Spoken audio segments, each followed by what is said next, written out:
বিরিয়ানি এখনকার সময়ের বাঙালির একটি জনপ্রিয় খাদ্য। কিন্তু আপনি কি জানেন বিরিয়ানি কোনো সময়ের জন্য বাঙালির খাদ্য তালিকায় ছিল না?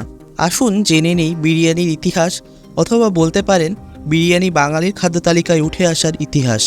বিরিয়ানি দক্ষিণ এশিয়ার দেশগুলো, বিশেষ করে ভারত, বাংলাদেশ, মায়ানমার প্রভৃতি দেশের প্রচলিত। বিরিয়ানি একটি উর্দু শব্দ যা ফার্সি ভাষা থেকে এসেছে। ফার্সি ভাষায় বিরিঞ্জ অর্থ হলো চাল বা ভাত। আবার অন্য মতে ফার্সি শব্দ বিরিয়ান থেকে এসেছে, যার অর্থ রোস্ট বা ভেজে নেওয়া। এই দুইয়ের সংমিশ্রণকেই বলে বিরিয়ানি। তবে মনে করা হয় দিল্লির মোগলদের হেসেল থেকেই এই বিরিয়ানির উৎপত্তি। বিরিয়ানি নিয়ে অনেক গল্প প্রচলিত আছে।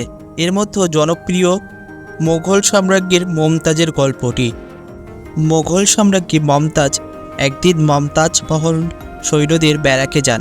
তাদের অবস্থা পর্যবেক্ষণ করতে গিয়ে দেখেন সৈন্যদের খুবই করুণ অবস্থা।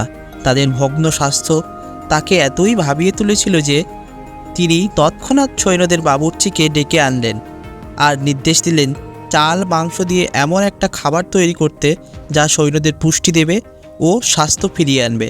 আর তারপর বাবুর্চি মমতাজের কথা মতো একটা সুস্বাদু খাবার বানিয়ে ফেললেন, যা আজকের বিরিয়ানি নামে পরিচিত। আর খাদ্যপ্রিয় বাঙালির খাদ্য তালিকায় এই রকম সুস্বাদু খাবার স্থান পাবে না, তাই কখনো হয়? আজ এই পর্যন্তই।